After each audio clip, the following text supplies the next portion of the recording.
महाराष्ट्र के पूर्व गृह मंत्री और एनसीपी शरद पवार गुट के नेता अनिल देशमुख ने उप मुख्यमंत्री अजित पवार की विमान दुर्घटना को लेकर हाई कोर्ट के जज की निगरानी में न्यायिक जांच की मांग की है।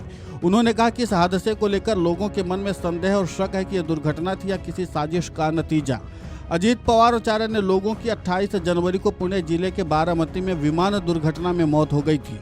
पीटीआई के रिपोर्ट के मुताबिक अनिल देशमुख ने कहा, नागरिक उड्डयन मंत्री ने शुरुआत में कहा था कि विमान लैंडिंग के समय दृश्यता कम थी और एयर स्ट्रिप ठीक से दिखाई नहीं दे रही थी, लेकिन सामने आए वीडियो में विमान हवा में एक तरफ झुकता हुआ दिखाई देता है और फिर अचानक पलटकर दुर्घटनाग्रस्त हो जाता है।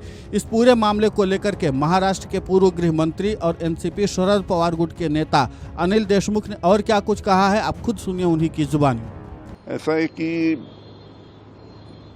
जो विमान की दुर्घटना हुई उसकी वजह जो बताई गई कि विजिबिलिटी कम थी करके, लेकिन जो वीडियो लिए गए वो वीडियो इतने दूर से लेने के बाद में ये एकदम साफ दिखते कि किस प्रकार से प्लेन जा रहा था, जाते जाते लैंड होते टाइम कैसे टिल्ट हो गया और कैसे क्रैश हो गया। तो करके काफ़ी लोगों को शंका है कि इतनी क्लियर विजिबिलिटी होने के कारण, विजिबिलिटी का जो कारण बताया जाता है क्रैश का, करके काफ़ी लोगों को शंका है। लेकिन अभी ऐसा है कि ब्लैक बॉक्स जो है, ब्लैक बॉक्स मिल गया है, उसकी जांच होगी, जो तज्ञ मंडली है उसकी जांच करेंगे और जांच में सब चीज़ें सामने आएंगी। उन्होंने कहा कि संवेदनशील मामलों में अगर जांच हाईकोर्ट की निगरानी में होती है तो यह साफ हो सकेगा कि दुर्घटना थी या साजिश। इससे महाराष्ट्र और देश की जनता के मन में मौजूद संदेह दूर होंगे। अनिल देशमुख ने केंद्रीय मंत्री नितिन गडकरी से भी छोटे निजी चार्टर्ड विमानों में यात्रा से बचने की अपील की। अनिल देशमुख ने कहा कि इसी वजह से सभी के मन में संदेह है कि हादसा था या साजिश।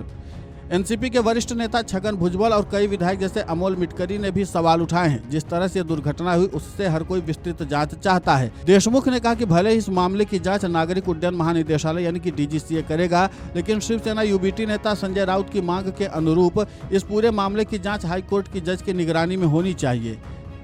इस दौरान एनसीपी के 2 गुटों के संभावित विलय को लेकर चल रही चर्चाओं पर बोलते हुए अनिल देशमुख ने कहा कि एनसीपी एसपी नेतृत्व और अजित पवार के बीच कुल 14 बैठकें हुई थी। उन्होंने बताया कि इन बैठकों में वे खुद, शशिकांत शिंदे, हर्षवर्धन पाटिल, राजेश टोपे, जितेंद्र आव्हाड, रोहित पवार, सुप्रिया सुले और जयंत पाटिल के साथ शामिल हुए थे। एक बैठक जयंत पाटिल के घर रात 10 बजे शुरू हुई थी और सुबह 3 बजे तक चली। इसके अलावा सुप्रिया सुले, अजित पवार और सुनील तटकरे के बीच भी एक बैठक हुई थी।